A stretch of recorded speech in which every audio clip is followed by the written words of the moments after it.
Benjamin Fulford le 12 novembre 2018. Jésus-Christ va épouser la déesse asiatique. Alors que les sociétés secrètes Est-Ouest acceptent de sauver la planète. Selon des sources de sociétés secrètes, pour la première fois dans l'histoire, des sociétés secrètes de l'Est et de l'Ouest ont accepté de travailler ensemble pour le bien de la planète. Comme l'a dit une source occidentale de la société secrète, Jésus-Christ va se marier avec Kuan-Yin, la déesse bouddhiste de la miséricorde. Le résultat est qu'un financement illimité sera disponible pour financer des projets visant à aider les créatures vivantes de cette planète, humaines ou autres, selon les sources.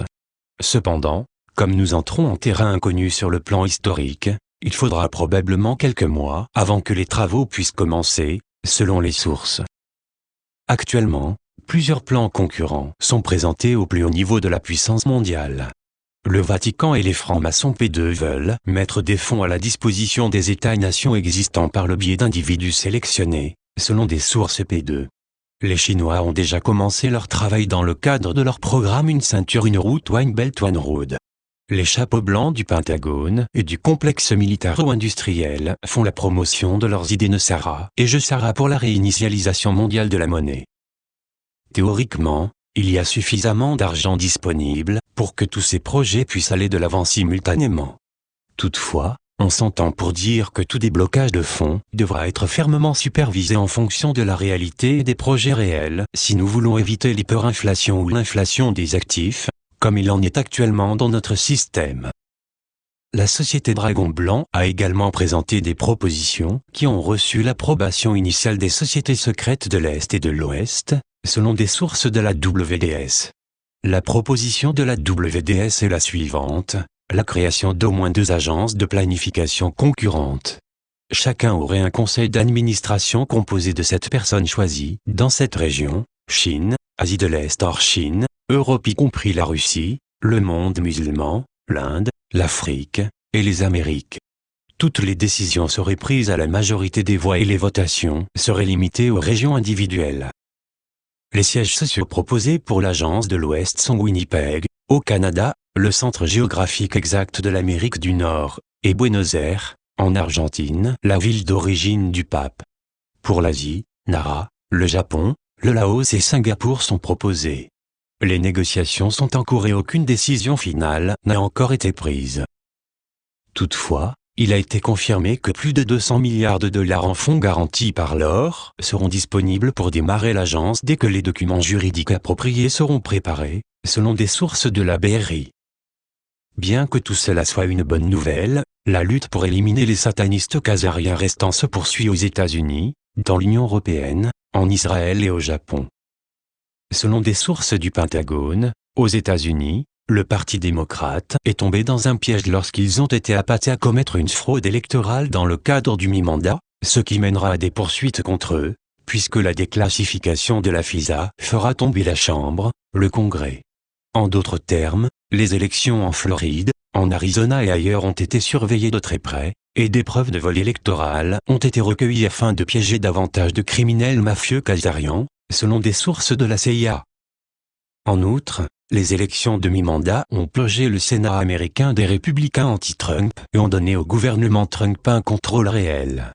Cela signifie que des juges et des procureurs peuvent désormais être nommés pour procéder aux arrestations tant attendues, selon les sources. Le procureur général, Jeff Sessions, passe le relais au chef d'état-major, Matt Whitaker, et ouvre la phase douloureuse, ouvrir les mises en accusation scellées et procéder ainsi aux arrestations massives. En outre, ils poursuivent, lorsque les démocrates importants du Congrès et du Congrès seront arrêtés, des élections spéciales sont prévues pour permettre au GOP de reprendre le contrôle du Congrès. L'autre événement notable qui s'est produit aux États-Unis la semaine dernière, a été que la juge Ruth Bader Ginsburg, de la Cour suprême, est tombée dans son bureau et s'est brisé 3 côtes. Selon des sources de la CIA, on s'attendait à ce qu'elle démissionne de la Cour suprême en janvier prochain. Cela donnera au gouvernement de Trump, soutenu par les militaires, une majorité de 9-3 à la Cour suprême, selon des sources du Pentagone. M. Trump semble également prêt à révoquer l'agent Rothschild et le secrétaire au commerce, Wilbur Ross, en janvier également, d'après les médias. De plus, l'enquête qui a conduit à l'arrestation des dirigeants de Goldman Sachs dans un scandale impliquant le pillage de l'argent d'un fonds de l'État de la Malaisie, semble vouloir converger sur un ex-PDG Lloyd Blankfein.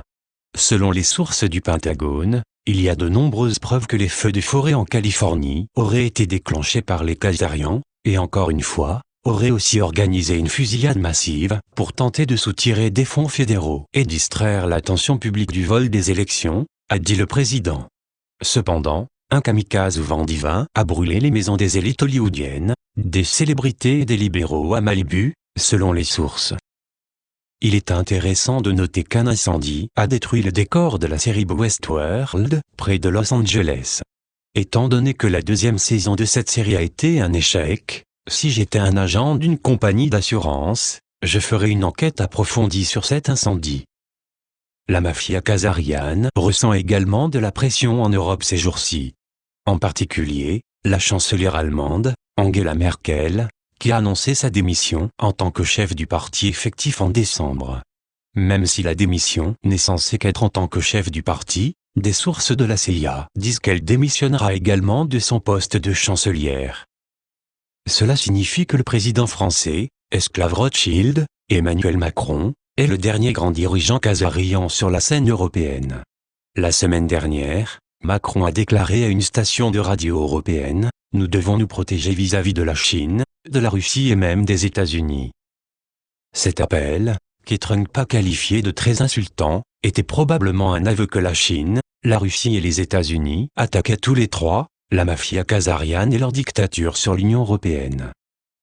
Les Khazarians tentaient une fois de plus de déclencher la Troisième Guerre mondiale afin d'échapper à la purge en cours. Ainsi que l'a dit Robert David Stell, ancien agent de la CIA.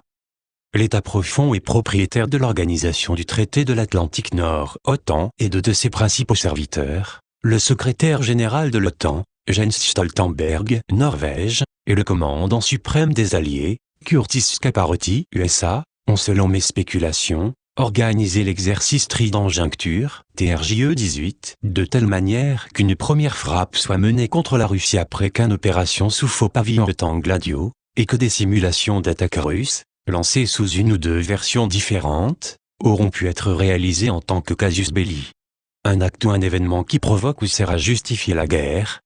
En Israël, pendant ce temps, la campagne en cours pour l'expulsion du Premier ministre sataniste, Benjamin Netanyahou, a fait un nouveau pas en avant, car la police a recommandé l'inculpation de plusieurs de ses associés dans le cadre d'un scandale de corruption impliquant l'achat par Israël de sous-marins d'Allemagne. Ces sous-marins ont pour la plupart été coulés par l'armée des États-Unis parce qu'ils ont été utilisés pour tenter de déclencher la Troisième Guerre mondiale en tirant des missiles nucléaires et en les imputant à des pays comme la Corée du Nord et Iran, selon des sources du Pentagone et de la CIA. Les sous-marins israéliens, construits en Allemagne, ont également été impliqués dans l'attaque terroriste nucléaire et le tsunami du 11 mars 2011 contre le Japon, selon les renseignements militaires japonais. Vous pouvez parier que les associés de Netanyahou se voient proposer des accords de négociation afin d'exposer et de détrôner l'assassin génocidaire Netanyahou. En Asie également, le démantèlement du régime khazarian se poursuit. Selon des sources de la famille royale Mandchou, la Corée du Sud n'existera plus très longtemps en tant qu'État indépendant.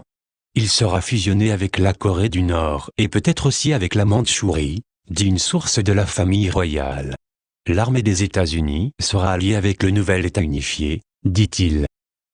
Au Japon, un nouveau parti visant à rétablir le régime des samouraïs a officiellement annoncé sa formation le 11 novembre 2018, jour du centenaire de la fin de la Première Guerre mondiale.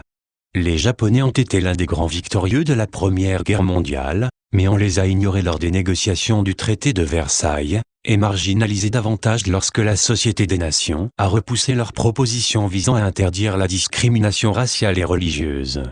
Cette fois, l'accord entre les sociétés secrètes orientales et occidentales a corrigé cette injustice historique, selon les sources des sociétés secrètes. L'armée japonaise et le monde interlope ont envoyé des représentants de haut niveau à l'événement fondateur, qui s'est déroulé au Meiji Kinankan. Un représentant de la WDS était également présent. C'est un lieu d'importance historique pour les Japonais, car c'est là que les projets de l'ancienne constitution impériale et de la loi de la maison impériale furent examinés devant l'empereur Meiji. L'installation d'un nouvel empereur au Japon l'année prochaine marquera la fin de la domination coloniale secrète sévissante dans ce pays et le début d'une nouvelle ère, selon les sources japonaises de droite. Dans le cadre de ce projet, la Banque du Japon sera nationalisée, disent-ils. Si nous nous rappelons que Trump a déclaré, en octobre, que la Réserve fédérale était sa plus grande menace, nous pouvons voir que l'armée des États-Unis et la droite japonaise sont en train de prendre les commandes des banques centrales privées. Traduction Estelle Petite Étoile. Version originale anglaise, benjaminfulfort.com